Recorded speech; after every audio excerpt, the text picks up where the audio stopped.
We have a revival of shamanism. There are so many people who love to know more about it, who find that it speaks to their heart because it's linked with the earth. And we want to go back to the earth. We want to go back to our essence. And we realize that we have a spiritual power, that we are spiritual beings. Therefore, we want to access this power and we want to heal ourselves. Are you curious about discovering ways of making your life better? Then welcome to my podcast. I'm Bob Nickman, and this is The Exploding Human.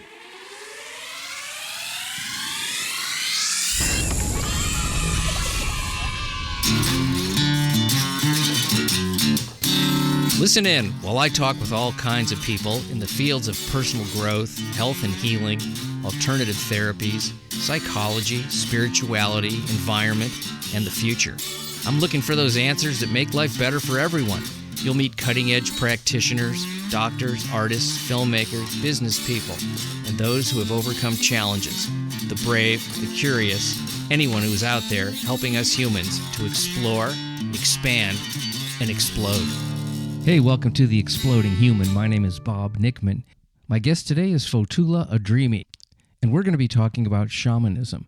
Fotoula is a spiritual teacher and co-founder of the ISIS School of Holistic Health. Her book, The Golden Book of Wisdom, Ancient Spirituality and Shamanism for Modern Times, is recognized as one of the best books on introductions to shamanism. We're going to be talking about what shamanism is, how she first became a shaman, how shamanism exists in modern times of technology and fast-paced living, and how we can heal in this modern world and work with nature and spirits of the ancient world to do so. We're also going to be talking about why shamans use sage and some of the ways she works with her clients to help them to overcome challenges. So let's jump in. This is Fotoula Adrimi. Good morning, Fotoula. And now I know you're in the afternoon because you're in Scotland, but here in Los Angeles, it's 8 a.m.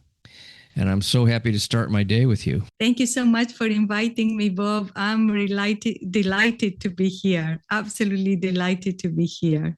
I've never had anybody on to discuss, as part of what we're going to talk about, is shamanism. So I know that's, a big part of what you do. And we're going to talk about everything that you do. But let's start with that because I'm fascinated by the word. I'm fascinated by the idea of someone becoming a shaman. I always thought, now this is my sort of limited perspective, that it was something that was done in more like tribal kinds of things where there was a person that studied under another shaman and became the shaman of the group, and that it was very a closed system and you couldn't get in from the outside. And there's a primitive aspect to it. So that's all I know, and I basically heard about it through certain books that I read and more like Indian cultures, American Indian, South American Indian, but I know it's a worldwide thing. So educate me. So what you said there is very correct. The original side of shamanism is what you describe, a very tribal setting, a very closed knowledge. That's how it was in my family lineage. So I come from Greece, and in the Greek mountains, in the Pelion Mountains, we had remnants of shamanism from ancient times that people practiced, but we didn't call it shamanism because that's not the Greek word. The word that we used is magia, which means magic, but it's not witchcraft. It's actually what we now describe as shamanism. It was very closed, held within the family structure, only passed from an elder to the firstborn male. That was in my family, was the firstborn male. I'll come to that, how I ended up with the knowledge. But it was exactly what you say. And the person used to do healings based on this ancient system. They used to be able to do divinations, read the bones, what is going to happen in the next 12 months, read the weather patterns in the stars, what is going to be the weather in the next 12 months, because it was an agricultural society. What kind of child will be born? That was before we had all these scans. bones. The shamans would read that in the bones. What happens if somebody is cursed? How can you remove the curse? What happens if there's bad luck? And all of that stuff. These people used to do this. My great-grandfather used to practice that way. And in his village, there was also another person who used to do it from a different family. But the knowledge was very kept secret because it was so sacred. So nobody knew. And the shaman, the elder, will then train the next person. And now we have a revival of shamanism. There are so many people who love to know more about it, who find that it speaks to their heart because it's linked with the earth. And we want to go back to the earth. We want to go back to our essence. And we realize that we have a spiritual power, that we are spiritual beings. Therefore, we want to access this power and we want to heal ourselves. And shamanism makes so much sense. When we start to unravel it, we find, yes, we are multidimensional beings and we can travel and journey to different worlds. So people are really attracted to shamanism for different reasons. And there is so much thirst for this type of knowledge.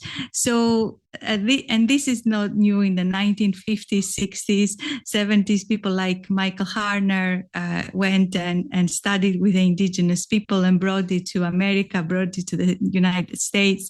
Other people traveled to Peru. They traveled to find the indigenous teachers who would speak to them. They work with the Native Americans. In some cases, all these teachers traveled to Europe. Like, for example, there were teachers from the Lakota tribe who came to Europe and they taught shamanism. But shamanism, if we go back to kind of a more academic definition of it, is from the word comes from Siberia. But what happened was the academics, from the anthropologists, from the Sorbonne, from the institutions, the anthropological universities, went to Siberia. And they realized that this is a system of connecting with the spirits. And they called it shamanism. And then this word stayed. So then they found out that if you go to Peru, there are people practicing differently because they have different herbs, they have different deities, different spirits, but the principles are very similar. And I'm one person who loves to look at the similarities rather than the differences. There are other people that say, this is shamanism, just this, because this is different. You speak to a different spirit. Well, you do soul retrieval this way. But if you go to another culture, then there is also soul retrieval, but they do it slightly differently because they have different herbs, different stories, different spirits who come and speak to them. But a shaman, just to give a definition here for everybody, a shaman does two things that are important to have. Otherwise, we can talk about spiritualist mediums who are similar. People say, what is the difference? What makes somebody a shaman? So a shaman does two key things. One is a shaman is able to journey, to do this shamanic flight or journey to move the consciousness from this reality to another reality and be able to go there, sometimes like traveling through with their body and experiencing these different planes of existence, these parallel universes that we call them now. And what happens in these universes, the shaman finds the answer to a problem that the person has here on earth. So a person might say, I have all this bad luck. So what is going on?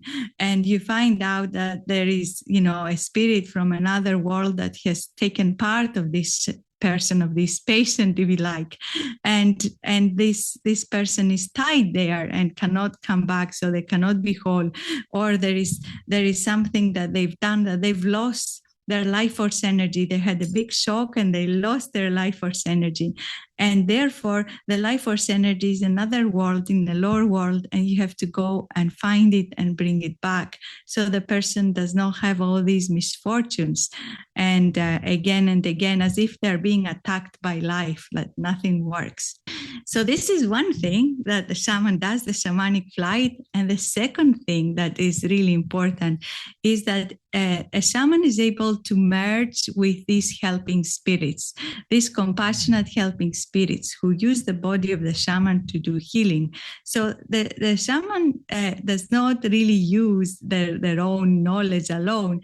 It's this connection with these spirits who are sometimes lineage spirits that come from shaman to shaman. And that's why it's such a close society. You know, we have to be so careful to work with these spirits if you are going through the lineage, and they come and do the healing work for the shaman.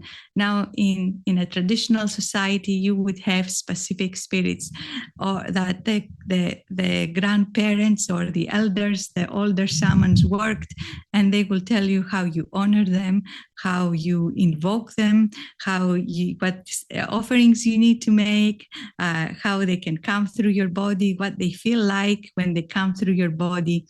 And in other cases, when there is no lineage, like now in the West, people find out that they can actually make contact with these compassionate helping spirits themselves, and they can have a spirit who is not lineage based. So, for example, they can have the wolf as a spirit animal who teaches them, or even if they're not, for example, from Siberia or Native American or Peruvian, they might have a spirit coming from this tradition, because the spirits see that there is such a thirst in this human heart for this person to evolve and learn and do healing work for their community. So they will come and they will support this person. Whoa, wow. Okay. It's a lot. I can speak a lot. No, I know. I mean, it's a lot of information in a good way. When I think about, let me ask you a couple other things about this with my limited knowledge. Now, one of the things that you read about is, in order to access some of the world, let's just say the world of the spirit, that there's a certain amount of use of hallucinogenic drugs, natural ones, usually things like ayahuasca, peyote, psilocybin, these kinds of things. Is that part of what you do? Or I don't think that it is. This is what I'm getting. No. There's nothing like a shortcut. There is nothing like a shortcut, and I don't use a crutch, you know? Yeah, exactly. And when I teach people, I never use anything like that, because we all have this natural ability. What I have found in the past, it was very exclusive. Shamanism was very exclusive. People had this, sometimes a shamanic illness, sometimes they had, which is like, start seeing things and cannot make sense of it. And they would take them to a shaman and say, right, train now with this shaman. But nowadays, if somebody has all these visions, they might think, oh, I'm getting crazy, you know. Yeah, sure. Mm-hmm. So it's spirits we in the West work in a different way. So they support the person step by step, so they don't feel I have a breakdown most of the time. So I think that shamanism is something that we have inside, that is part of our human nature to work spiritually. And we can open up to that through the drum and through spiritual practice. We don't need anything else. And I've never used anything because the spirit said to me, actually a Peruvian shaman said to me, he was an ayahuasquero, and I respect the traditions. I respect whatever the indigenous people do, it's their tradition and I honor it. It's not my way. But what he said to me, he said, the spirits work with you anyway. There is no need for you to take anything else, because they will not change the way they work with you. And you can already perceive nothing is going to change. I also worked in 2014. I went to Tibet and the Himalayas. And I have a very good friend and teacher who is a Himalayan shaman. And in his lineage is 27 generations of shamans. You can imagine how long that lineage is, uninterrupted lineage. And I was a bit concerned because I had read the book and said, oh yeah, Nepali shamans, Tibetan shamans, they use hallucinogenic drugs. And I was very concerned to go and work with him. He came to me in a vision. I had a vision from Shiva and said, go and find the shaman. So eventually found him. And I said, I'm really concerned about this. And he said, we never use anything in our tradition. I have worked with so many shamans. I went to Nepal many times. The Tibetan shamans, I have also worked with their families. And I asked the question, do you guys work with anything natural or not, or hallucinogenic? And they said, no, we never work with anything like that because we don't need it. It's inherent in us. And actually it's not allowed. And they said that if somebody is trying to do shamanism like that in their way, this is not right because you open a door and you don't know what can come through the door.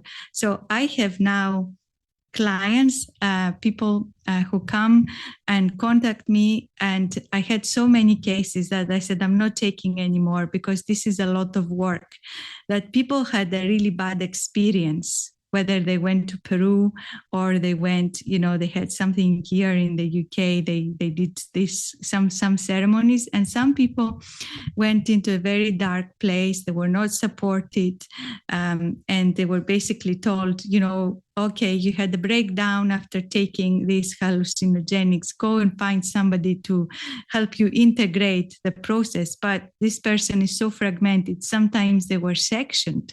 They were put in a psychiatric hospital. They were so bad. And that's when the ceremony is not properly done, it's not supported. They open a door and there is no doorkeeper. And so anything can come through. If we do not know the basics about creating a sacred space, about making sure that we learn with somebody who can be a teacher and open the door for us in a safe way, then it's like having your, in your home, open the door and says, whoever wants to come in can come in. There could be a burglar who comes in. There could be, a person who is unskillful comes in. So you have to have some sort of basic knowledge of how to create a space that is safe for you, and then you can fly. Okay. I like hearing this because I always thought, well, maybe these I'll call them shortcuts again. Can be value. There's some value, and then there can be some value, but it'd be great to not need anything other than yourself. And when somebody comes to you with whatever issue there is, how do you work with them? I mean, I'm sure it's a little different for each person depending on what's going on. But let's say I'll just pick something that I'm not. I'm riddled with fear. I'm scared of the world. I'm scared of people. It's hard for me to, socialize. I'm thinking the worst thoughts all the time. And I say, Fotoula, you got to help me. I'm paralyzed by this issue. What would you suggest, or how would we start? What would happen? So that's good because you have already an intention that is strong, that says, right, I wish to ask for healing, to heal this fear state, this fear that I'm experiencing, and this is how I'm experiencing it. So what I would do is I would first try and see what is happening. What is the problem, the core of the problem? Where is this fear coming from? And in different people, there could be different causes that could be interlinked as well. So it could be that you had at some point a trauma or a difficult situation, and the part of you said, I don't want to be here. I find life so difficult. Maybe it was a situation that went on for years. For example, some people say, well, yes, you're right, because the spirit showed me what happened to a person. So maybe I could see that the person was bullied at school.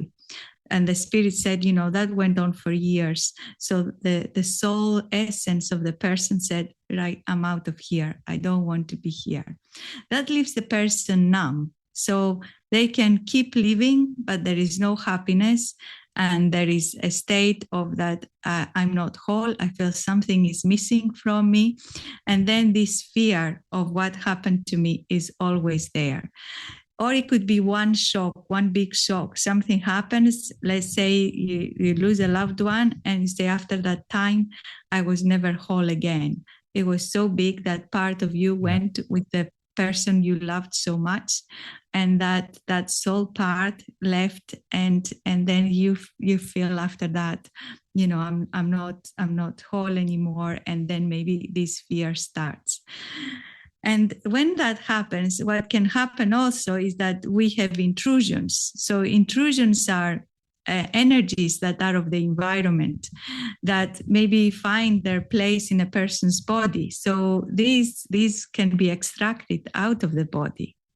And as we do this extraction, when these energies leave that do not belong with a person, then I can also do the soul retrieval work, where I go and bring back the soul part, persuade that part, whether this part is with a loved one in the spirit world, or whether it's stuck in time.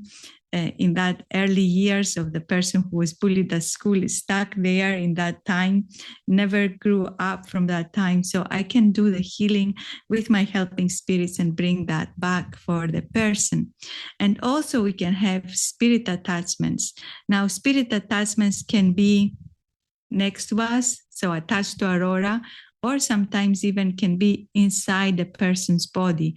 And they are trying to stop the person evolving, because then they lose control.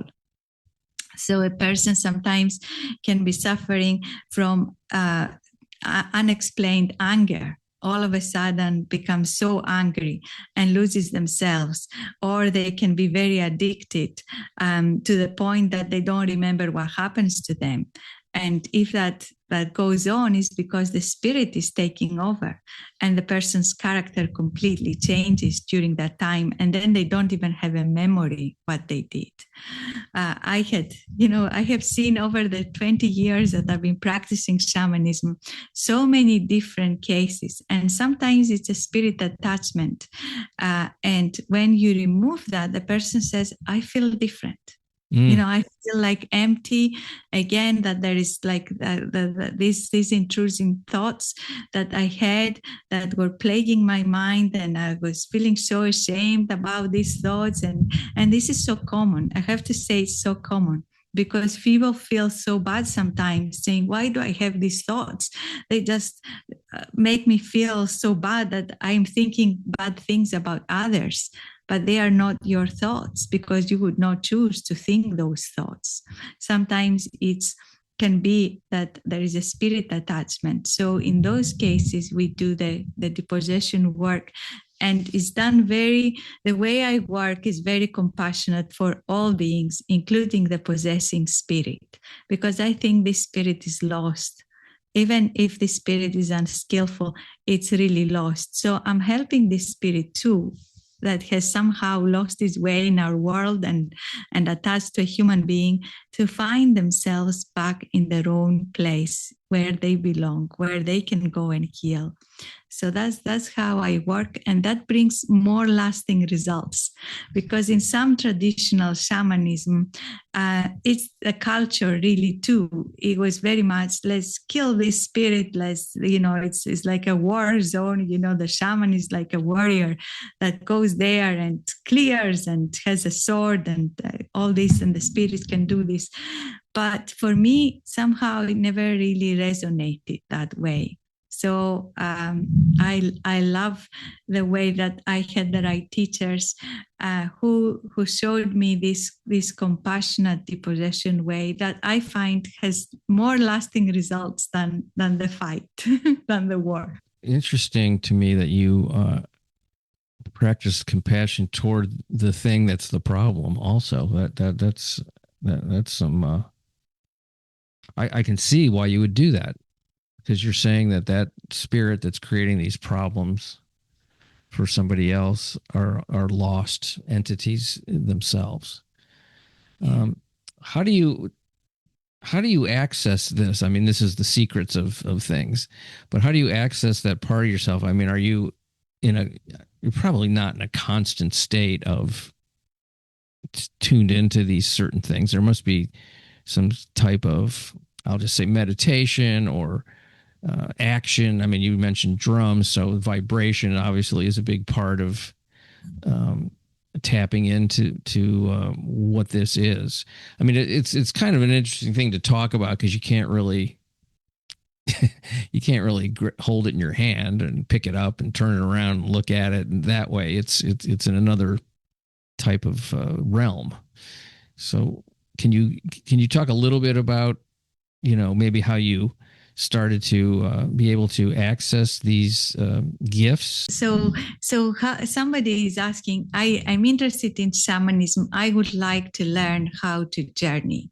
So the way to do that is for people to go and find somebody who can teach them, because I really would love for people to have an experience of what is the shamanic space. But basically what happens in that time, we cleanse with some sort of herb. So I can use white sage or mugwort. The idea is that you release the energies of the world. So if you have intrusive thoughts, if you have things in your mind that you picked up from somebody having a conversation with you and you can't switch it off, you go through a cleansing process, so you become you. So now it's just you. The rest of the world is not here. You bring yourself here. And then you open your sacred space with an invocation to say to the spirits of the light, who are totally unholy for the light, and they ask nothing from you. They are compassionate, transcendent beings that I wish to journey. I wish to connect with you. I wish to feel this connection. And then you basically can play a drumming track, something that is repetitive. This repetition of the drum will kind of harmonize your brain waves. So you'll start to focusing on that, and your mind becomes quiet. Even though the drum is so loud, somehow your mind becomes quiet. And then you start to basically perceive. Now, you start to, first of all, maybe perceive the energy. Some people have vision straight away. That happened to me.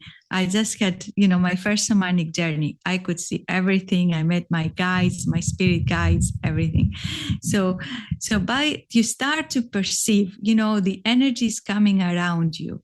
You start to feel, notice everything. Maybe there is a breeze around your face. Maybe you feel this like energy, like a heaviness, almost like a vibration around you. Maybe you start to see colors. Maybe you smell something that is not in the room. Yesterday I was like, all of a sudden was smelling coffee. There was nothing there. There was no coffee there. It was such a smell. I said, okay, thank you for letting me know you're here with me. And then you can sometimes have visions. They may come in the beginning, or maybe have to do a little bit more work before they start. You start to see your spirit guide. This is what is your intention. First intention, may I find my spirit guide, is a great intention.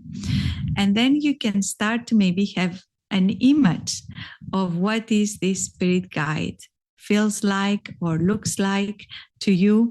Although they are just energy, they take a form that we can recognize. Sometimes it's an animal form, sometimes it's a plant form, sometimes it's a crystal, sometimes it's a mythical animal that does not exist. But this will be coming to you, and notice the feeling. How do you feel? Because when you get in touch with a spirit guide, you should feel this energy, this like euphoria, or there is a definition of shamanism called ecstasy without drugs.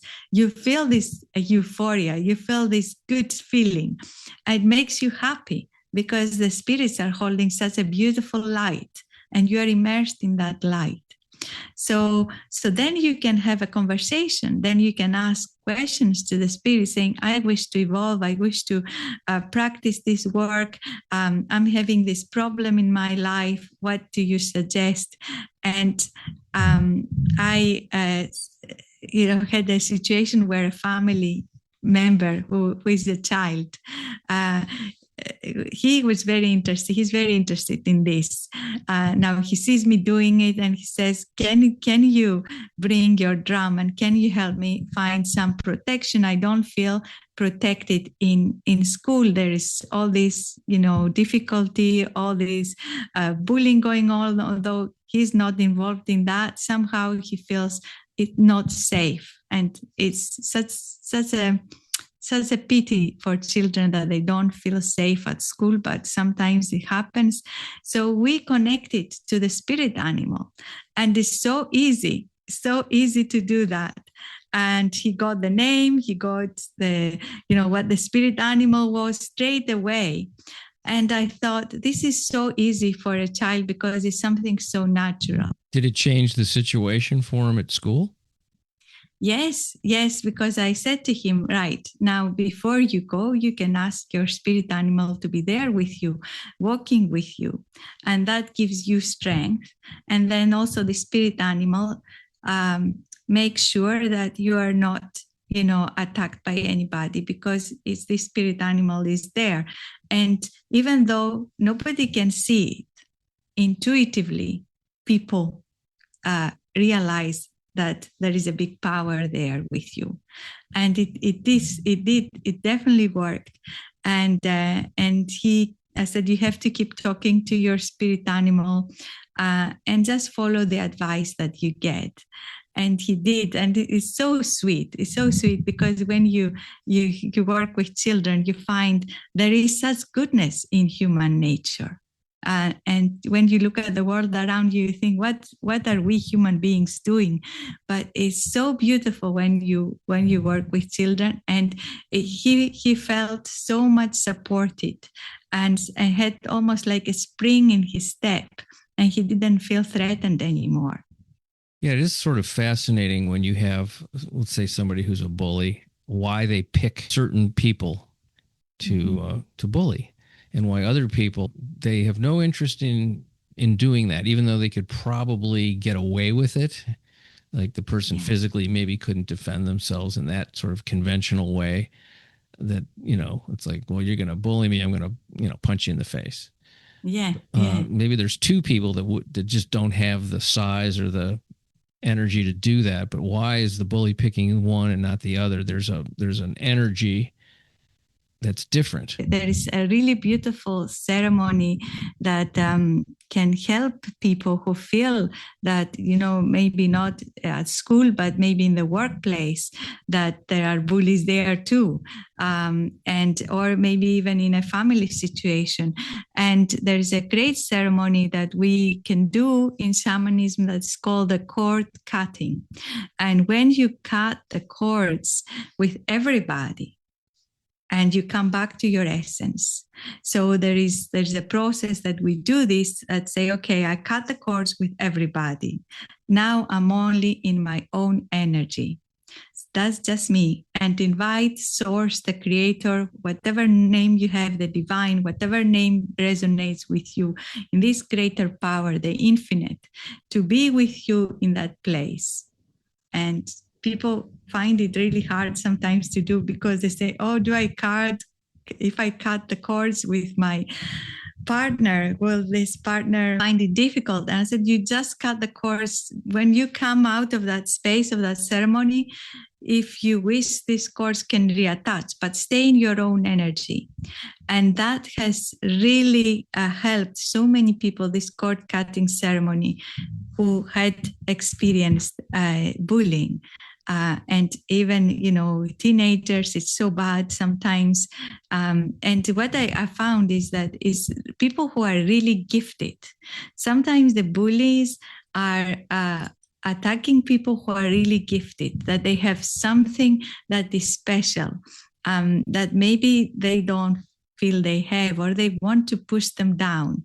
And it's such a shame when that happens, when the person feels it's dangerous for me to show my skills and my abilities and my light. There's a tendency, if you're to get smaller and not be seen when you have people judging you that way, or usually it's jealousy of some type, like you just mentioned. It is a sort of a tricky thing, I think, for some people to be authentic and not shrink and still deal with, energy that's coming at them that's negative. And that's inevitable. If you're going to be really good at something, or, expansive in some way, you're going to have detractors. It's going to happen. It's just the way that the world works. And how do you balance that? And how do you move through the world and not let those people stop you?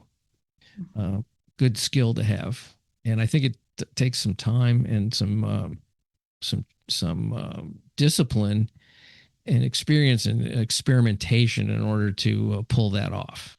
Yes, absolutely, absolutely. And in shamanism, when we do the cord cutting work, is really important. We also have ceremonies of protection.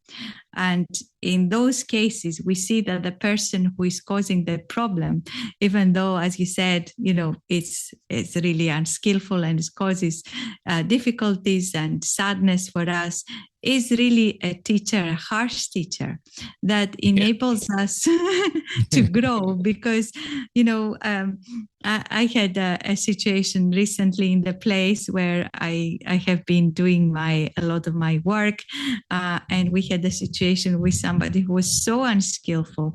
He was misogynist. He was trying to take over, and actually what happened was that brought so much compassion, but also so much growth. And so I've done so many ceremonies of protection, and every time I did it, I grew so much from it. So sometimes these harsh teachers appear in life, but it can be very difficult. And shamanism gives us a way to say, okay, see the bigger picture and not get stuck into it. It's called the path of the eagle. So in the path of the eagle, you nurture yourself first. So you have to look after yourself. If you're going through a hard time, you have to say, okay, I'm going through a hard time. I really need to support myself, nurture myself, ask for help from others, saying, please help me right now. And then try to rise above the situation like the eagle and see the bigger picture. What is going on? Don't get stuck in the drama that, oh, this is so bad. This person is such and such. They're hurting me. They're a bad person. No, rise above, see the bigger picture. And then when you get the answer, when it's right there for you and say, right, this is the right way, you dive like the eagle and dive, and you don't question yourself or pull yourself back. You dive down there and you do the work and you follow that path, because life opened for you a door and you go through that door. Well, I love the expression, a harsh teacher, of how to move through the world rather than I got to avoid this terrible person. I guess the question is, what can I learn from this situation, no matter what it is, even when it's just seems to be awful? How do you work with people, like you were talking about intrusive thoughts, which I think we all have them at different times? Because I know for myself, when I'm agitated in some way, it's because I'm thinking about something that makes me agitated, and I'm like, I don't want to think this, and sometimes they become repetitive, and they'll almost like attach to you in a way, and just sort of, it almost feels like they're waiting on your shoulder for when you're in a certain place and they start poking you, these thoughts. It drives me crazy when it does happen. It's not something that's a big part of my life, but when it happens, I just feel like I want to scream. That's the feeling. It's like, go away, even though I'm thinking these things. It's not something even, feels like it's coming from the outside, even though I know it isn't. When we look at the planet right now, we see this big psychic soup because our thoughts have energy. So we are all in this psychic soup of many thoughts that, in the indigenous way, in the shamanic way, we are, if we have a thought that is like a difficult thought, let's say going, I don't like this person. It's a terrible, you've done this to me, whatever we're doing, then I take that back in and transmute it. It's my job to do that. I remember one time I had a big thing with my mother going on, and like we all did. And my helping spirit came and said, look at the energy you're sending to your mom. This you are a powerful person. This can create illness for your mom. Please don't do that. I'm going, bring it all back and transmute it. Do a ceremony to transmute it and release it and heal it. No matter what, whether you're right, wrong, it doesn't matter. The energy is there. But in this psychic soup, there are so many thoughts that can become thought forms the more we energize them, and then they can get attached to us, what you describe. And then we have to, what we do there is we go into our body. Where is it in my body? Where do I feel these thoughts? Where do I feel them? And I work with that and just say, look at what is the energy looks like in there. Is this a thought form? And I have a conversation with this thought form, because now the thought form has developed almost like as a being in itself. It doesn't have a soul because it's just thoughts, but it's almost like appears in some way. And then I do the work that I can take this thought form to leave. I can get it to leave the person, and then I can help it, release back into energy. There is also from the ancient Greece a way where we work with the spirit of the lower realm, but it's not bad. The lower realm is just more the power of the earth. The underworld spirit is the goddess Hecate or Hecate, and she is very powerful, and she comes and takes this thought form away and releases it into her big cauldron, and in that place, this energy completely becomes back into energy. So there are ways that we do that. But if it's a problem, when you think, okay, I have this thought form, the easiest thing is purification with a cleansing spirit. So you start, you do a little ceremony, and you take some, given you are in the States, you take some sage, you light the sage, and you talk to the spirit of this plant. And you say, okay, sacred sister, plant sister, because everything has a spirit. You have the spirit, the power of purification. I come to you. Please cleanse all the thoughts that are not mine. Please take these energies of the world away from me. I breathe your spirit into my body. Please cleanse my body. Please open me up into my own essence, into my own spirit. And let this go from me now. And you breathe in the smoke, and you can just take it around your body and just cleanse that way. That is a simple way. The other thing you can do is, if you have a strong tree where you live that you can make friends with, because everything has a spirit. The trees have a spirit, and you go to a strong tree and say, can you help me, brother, cedar or whatever tree. You have a really good tall tree who says, yes, I can help you. Please sit here. And you just connect with the tree. Either you put your hands on the tree and say, may the life force energy of the earth bring me back to myself. And you will feel, the more you do it, the more you will feel what is called the web of light. The life force energy is not just of the earth, it's of the cosmos. It's flowing everywhere.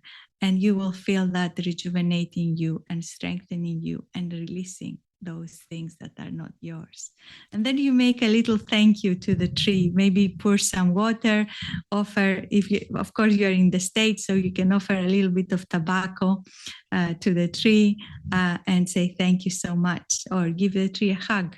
So when I moved into the house that I still live in, this was 30 years ago, there was a bedroom at the back of the house that had a really disturbed feeling when you would go into it.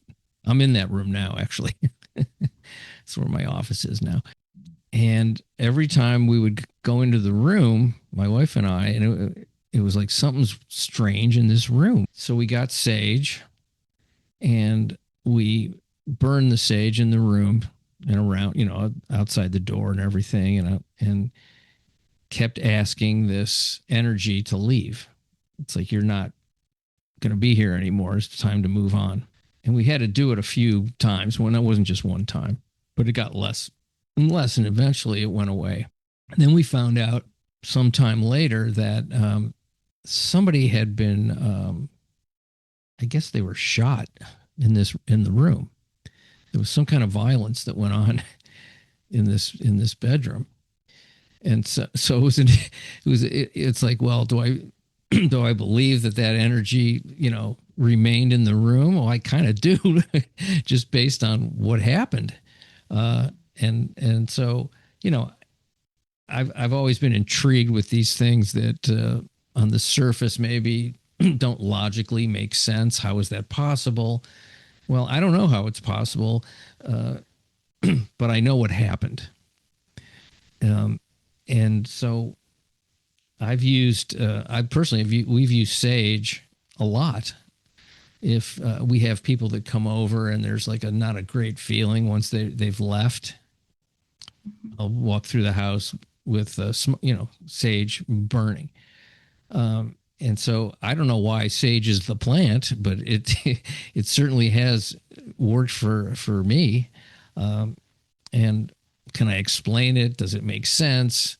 Maybe there's a scientific reason. I don't really, honestly, I don't care. I'm on the side of what works. And so that happened to work.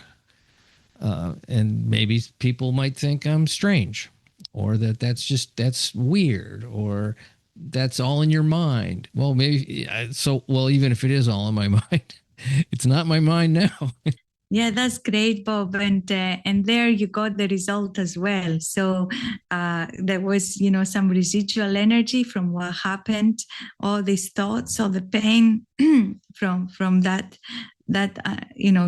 death, that violence, and you cleared that energy with the sage. And as you said, sometimes it has to be done more than once, especially something like that. It's not like a simple thing, it's a really violent thing. So you had to go a few times, but you were noticing, yes, it's going less and less. Mm-hmm. So that's a great result. And sometimes what can happen, just in case people feel, well, I did the sage and it became worse rather than better. Oh. Now I feel this energy so much there, and I feel this energy is attacking me. In those cases, in you, it didn't happen. It was great. But, because there was the spirit of the person who got sought could have been there.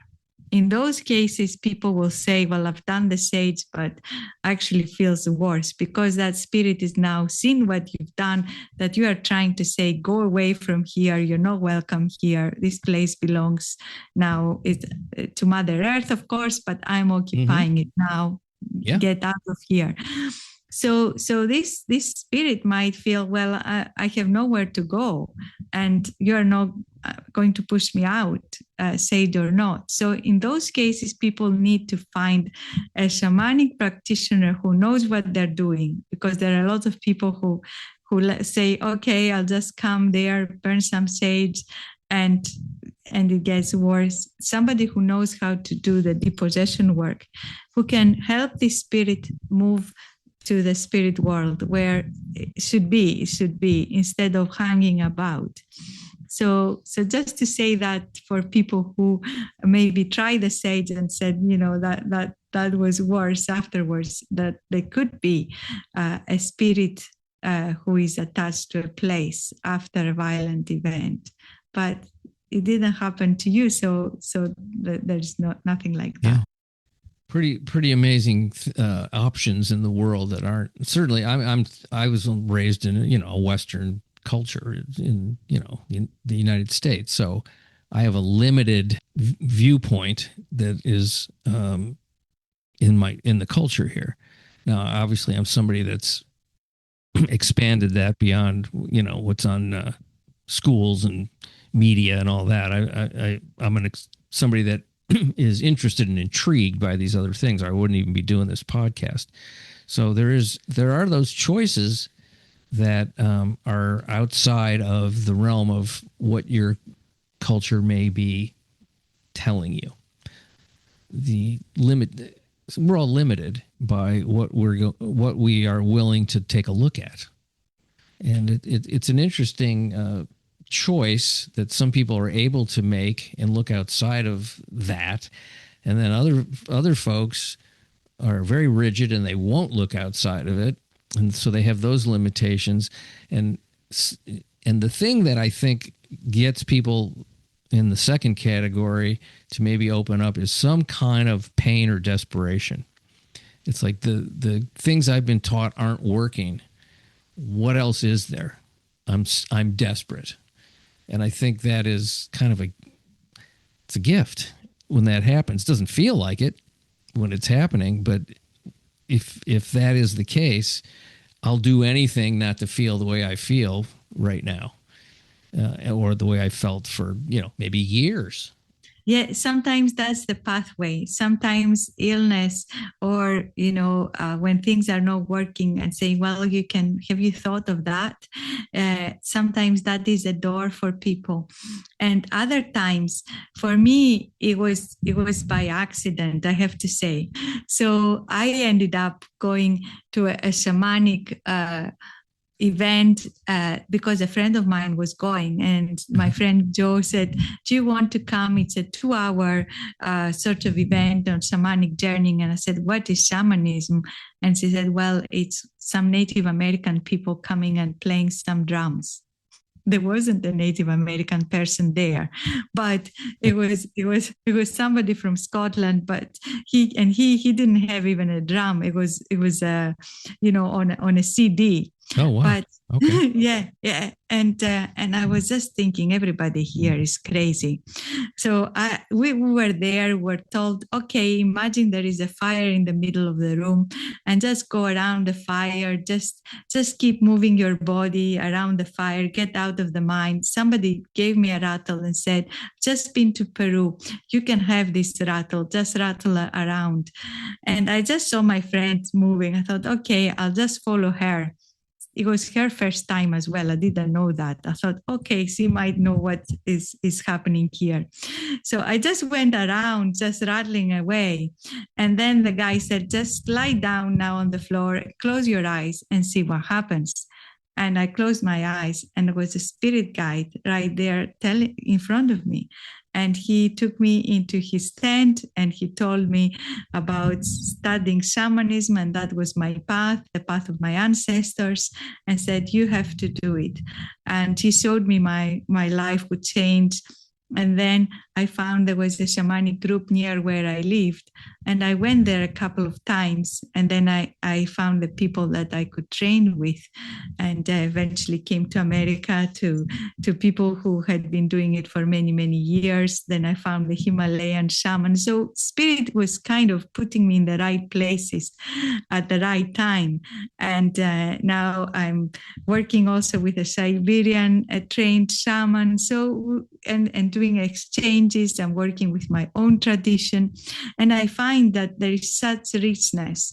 So for some people, I don't know, it's meant to happen. My experience was that there was nothing bad in my life. It was just meant to happen. Yeah. And I feel there is a calling sometimes in our heart And that was what happened to me. There was just this thirst that said, this is what, would really sustain you. This is what you're meant to do. And it was not easy to do. My life changed completely. And I have experienced many, many changes of life, of my life circumstances. So I used to do town planning, used to be a town planner. I had to give that up because shamanism was like, this is what you're meant to do. And I did that, but lots of difficult choices. And what we say in shamanism is, when you step onto this path, sometimes if you're meant to follow it, a dismemberment happens. So a dismemberment is like imagine like your whole body melts away, or you're going back to the skeleton and the new you is being rebuilt. So your life is the same, your life dismembers too. And then there is the rememberment in a different way. And that is sometimes a big part of the shamanic path. It's interesting when people talk about things, a memory might come up, at least for me, like when I was listening to you just now. When I was a teenager, which is, I think, a very strong time when you're trying to figure it all out in a way that's pretty intense. At least it was for me. And I think that's the age, this becoming your own person and leaving your childhood behind and trying to figure out what the world's about and where you might or might not fit in. And I had this friend who lived across the street, and he was at my house. I said, I feel like I'm going crazy. And he started laughing, and he goes, well, why don't you? What's stopping you? And I was like, you know what? He's right. I wasn't like institutional crazy. It was, I can't take the status quo of the way things are and the expectations and all the things that were sort of happening around me. And I actually, that was a moment that I still remember. He gave me permission to not be this character that I was playing in the world that I was, told to be or taught to be. And I'm not saying there was a huge change instantaneously and forever. Of course, it takes a while but it was the first time I got permission to be something, I'm going to say something more. And I was ready to hear it. I was in a place of, because there is that, you were talking about that thirst, and there's an agitation to just being a person, a human being, because of that desire to find out and experience something greater. I'm not talking about material things or anything, something internally greater. And so that's, I think that's like, I used to think of it as I wish that feeling would go away, rather than, because it was agitating. And a lot of times it's like whatever is being offered to me in the world or my choices doesn't feel like enough. It's like, it's like, it feels unsatisfying. So that agitation to find something or to become something that is satisfying is an energetic drive. And you said it was a thirst, which I think is a good word for that.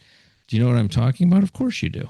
In my mind at the time, it was something that really drove me.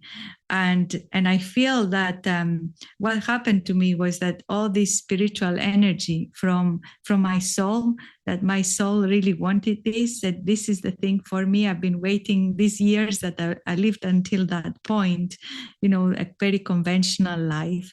Yeah. It's almost like that they're just preparation for this is my path. And I was so certain about it. And my mother asked me, said, okay, you followed this path. What do you have to show for yourself? Because he's thinking in material terms. Do you have to show that you have the big bank account or anything like that? And I said, I have to show me. This is me, because I feel that I'm in my body, I'm in my bones. I feel I am accessing my spirit. I feel my radiance, and I feel that I'm doing something that is very much in line with my soul. I'm not trying to be somebody else. Even though town planning, I did enjoy it, and I was in the environmental side, so I was trying to create beautiful places for people and communities. It was good work, but it was not really what was inside of me. And now I'm very grateful to life, because life brought me to this point where I could follow the steps of my soul. And I think shamanism does that, even if people say, I'm not really interested in becoming a shamanic practitioner. But what a shamanic education, if you like, should give you is a path of transformation. And people come to my courses when I teach the shamanic practitioner course, and maybe one or two will say, yes, I'm here to practice as a therapist. But a lot of people love to come and come back again, do the same course again, because they say the transformation from this contact with my spirit, from working through these ancient ways, is really incredible.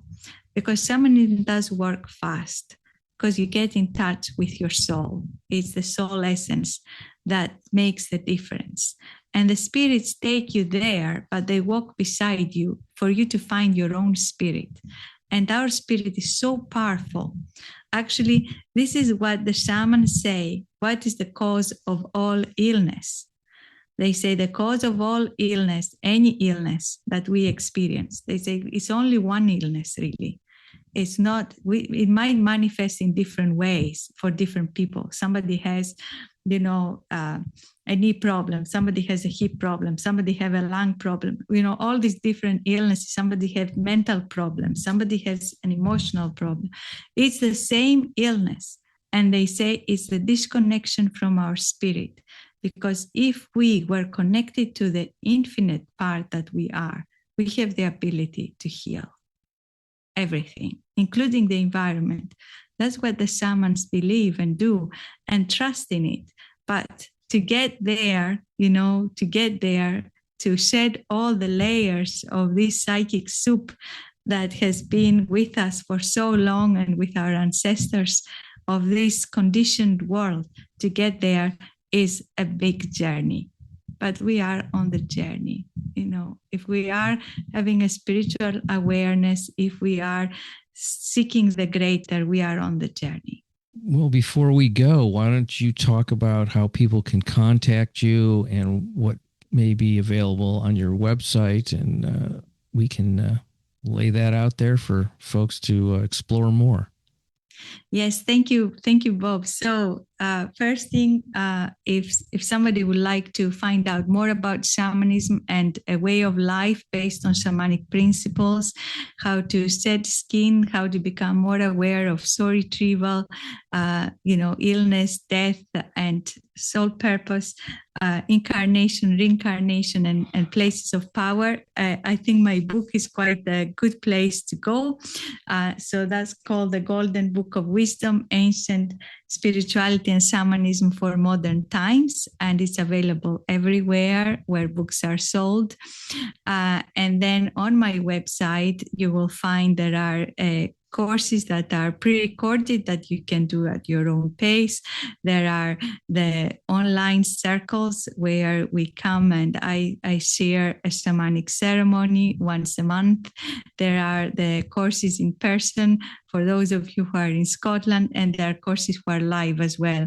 So there's so much I can share with you and I can teach you. Also, subscribe to my newsletter. There's iceschoolofholistichealth.com is the website, and there's a subscribe button, because every month we are sending out a newsletter that has articles on shamanism, that has channelings from my compassionate helping spirit, which is my other side of work, which is the ancient Egyptian mysteries. That is a whole new discussion, and there's a second book on that as well for those who are interested. Okay. Called Sacred Mysticism of Egypt, the ancient path of Heka initiation for those of you who feel that calling. And also I do energy transmissions once a week that are free, and you can ask to take part. And that's all there on the website. Say the name of the website again. So it's all one word, and it's the ISIS School of Holistic Health.com. Okay. Yeah. ISIS School of Holistic Health. ISIS. Well, I want to thank you again for being such a wonderful guest and a wonderful time and experience that I've had today. Just love talking to you. Thank you so much. Thank you so much too, dear Bob. And I loved our conversation. Thank you for all the beautiful time and all the questions. I absolutely love the energy and the beautiful light that was with us. And thank you to everybody listening. Infinite blessings to us all. Thank you so much. Much appreciation for you folks listening to The Exploding Human. The website is theexplodinghuman.com. You can also listen on YouTube. That is The Exploding Human with Bob Nickman. Once again, I want to thank Fotoula Adrimi for being on the show. If you want to find out more, check out the ISIS School of Holistic Health.com. Thank you.